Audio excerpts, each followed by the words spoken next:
అందరికీ నేను me from సరదాగా కాసేపు నేను చెప్పే విషయం అంటే మీరు ఉత్సాహంతో గంతులేస్తారు. మనం రైల్లో ప్రయాణిస్తున్నప్పుడు చుట్టూ సముద్రం, రైలు తాకే అలల మధ్యన సాగే ప్రయాణం ఎంత అనుభూతిని కలిగిస్తుంది. సో ఊహించుకుంటుంటేనే చాలా ఎగ్జైటింగ్ ఉంది కదా.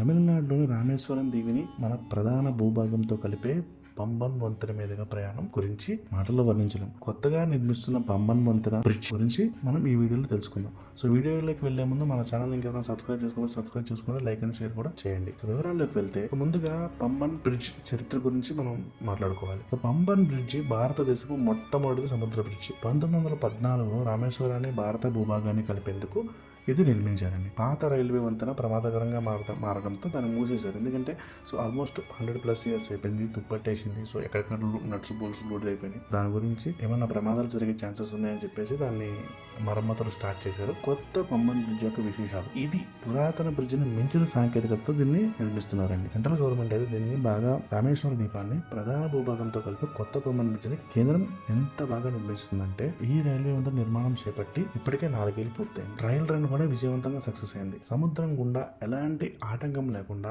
నౌకలు వెళ్లేలా ఏర్పాటు చేసిన వర్టికల్ లిఫ్ట్ బ్రిడ్జ్ ని తొలిసారి సముద్రం మధ్యంలో 17 మీటర్ల ఎత్తులో 1500 కోట్లతో నిర్మించారు. ఇక్కడ మన ఇంజనీరింగ్ యొక్క అద్భుతం గురించి చెప్పుకోవాలి. తమిళనాడులోని రామేశ్వరం మండపం జిల్లా పట్టణం నుంచి బంగాళాఖాతంలోని రామేశ్వరం దీవికి వెళ్ళాలంటే కేవలం సముద్రం మీదగానే ప్రయాణించవలసి ఉంటుందండి. సో 2 ప్రాంతాలని ఈ సముద్ర మార్గాన్ని లింక్ చేసేలాగా పంబన్ రైల్వే వంతెనని కొత్త వంతెనని అయితే నిర్మించారు. అవసరానికి అనుగుణంగా లిఫ్ట్ చేసేలా ఏర్పాటు చేసిన ఫ్లెక్సిబుల్ బ్రిడ్జ్. ఎందుకంటే బ్రిడ్జ్ అంటే మనకి ఈ సముద్రం పైన ట్రైన్ వెళ్ళేటప్పుడు ఏదైనా పెద్ద పెద్ద ఓడలు నౌకలు వెళ్ళాలంటే ఈ సముద్రం మీద ఉన్న ఈ బ్రిడ్జ్ అనేది ఓపెన్ అవుతుంది. ఓపెన్ అయితే ఆటోమేటిక్ గా ఈ ఓడలు ఇటు వెళ్ళడానికి అయితే మనకి ఆ స్పేస్ అయితే అక్కడ దొరుకుతుంది. త్వరలోనే ప్రధాని నరేంద్ర మోడీ గారి చేతుల మీద ఇది ప్రారంభించనున్నారు. రైల్ వికాస్ నిగమ్ లిమిటెడ్ ఈ పనులను అయితే చేపట్టింది. దాదాపు 4 ఏళ్ల నుంచి పనులు పూర్తి చేసింది. వంతెన నిర్మాణంలో ఎక్కడ మిల్లీమీటర్ కూడా తేడా లేకుండా రైల్వే శాఖ పకడ్బందీగా నిర్మాణం చేపట్టింది. విశిష్టమైన లిఫ్టింగ్ టెక్నాలజీ. ఇక్కడ వంతెనపై 600 మీటర్ల పరిధిలో భారీ సైజు వర్టికల్ లిఫ్ట్ అయితే ఉందండి. దాని పని పూర్తి కావడానికి ఇంకా 5 నెలల సమయం అయితే పడుతుంది. ఈ లిఫ్ట్ బరువు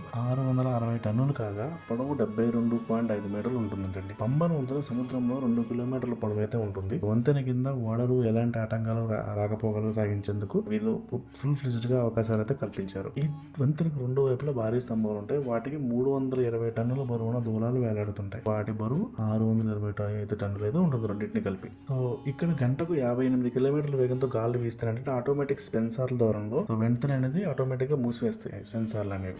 సో విద్యుత్ అయితే దీనికి తక్కువ విద్యుత్ అయితే అవసరమైందని చెప్తున్నారు. ఎందుకంటే కింద మోటార్లు లిఫ్ట్ల సహాయంతో ఈ వంతెన అయితే ఆటోమేటిక్ రిమోట్ కంట్రోల్ ద్వారా ఆపరేట్ చేస్తుంది. అడుగు నేల వరకు తగిలే వరకు 25 నుంచి 35 మీటర్ల లోట్లో పునాదులు అయితే నిర్మించారు. సో అంత స్ట్రాంగ్ గా ఇదినైతే మన వాళ్ళు నిర్మాణం చేపట్టారు. సో మరో 100 ఏళ్ల వరకు ఈ వంతెనకి ఎటువంటి ముప్పు రాకుండా పాలిసిలాక్సిన్ పెయింట్ అయితే వేశారండి. దానికి దాదాపు 58 సంవత్సరాల తుప్పు అయితే పట్టదు. చిన్న చిన్న మరమ్మతులు చేస్తే 100 ఏళ్ళు పైనే ఉంటుందని చెప్పేసి ఈ ఇంజనీరింగ్ టెక్నాలజీ ఏదైతే ఉందో ఈ కాంట్రాక్టర్స్ వీళ్ళంతా ఇంజనీరింగ్ టెక్నాలజీని యూజ్ చేసి చెప్తున్నారు మనకి. So foot over bridge. So ఈ సరికొత్త బ్రిడ్జ్ పై నడిచే వీలు కూడా ఉంటుందండి. రైల్వే ప్యాసింజర్లు సముద్రం అందాలను మరింత దగ్గరగా చూడడానికి ఫుట్ ఓవర్ బ్రిడ్జ్ కూడా నిర్మించారు. సో ఇది మరి చాలా తొందరలోనే మన మోదీ గారు అయితే ఓపెనింగ్ అయితే సిద్ధమైపోయారు. సో ఈ బ్రిడ్జ్ ఓపెన్ అయిన తర్వాత పర్యాటకులకు ఇది పెద్ద ఆకర్షణగా మారుతుంది. ఈ బ్రిడ్జ్ మీదుగా ప్రయాణిస్తూ సముద్ర అందాలను ఆస్వాదించగలుగుతారు, ప్రత్యేకంగా రాత్రిపూట. సో దీపాల కాంతులు వెలుగుతూ బ్రిడ్జ్ మరింత అందంగా కనిపిస్తుందని చెప్పేసి మనకి ఇంజనీర్లు చెప్తున్నారు.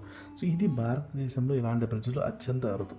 సో కొత్త పంబన్ బ్రిడ్జ్ భారతదేశ ఇంజనీరింగ్ చరిత్రలోనే ఒక స్వర్ణ అధ్యాయాన్ని లిఖించబడింది. ఇది పూర్తయిన తర్వాత ప్రపంచ దేశ వ్యాప్తంగా మన దేశానికి గర్వకారణం అవుతుంది. సో ఇక్కడ మీరు తెలుసుకోవాల్సిన విషయం ఏంటంటే ఈ బ్రిడ్జ్ రోజుకి వేలాది రైళ్లు మరియు ప్రయాణికులు మోస్తుంది. సో రామేశ్వరం వెళ్లే భక్తులకి ఇది చాలా సౌకర్యంగా ఉంటుందండి. సో ఇది సముద్రంపై నిర్మిస్తున్న అత్యాధునిక బ్రిడ్జ్ కావడం కూడా విశేషం. ఇది మాత్రమే కాదు, ఇది పూర్తి అయితే మన ప్రపంచం వైపు భారతదేశం చూపిన ఇంజనీరింగ్ అద్భుతంగా నిలుస్తుంది. సో ఈ వీడియో మీకు నచ్చినట్లయితే మన ఛానల్ సబ్స్క్రైబ్ చేసుకోండి. మీ అభిప్రాయాలను కామెంట్స్లో పంచుకోండి.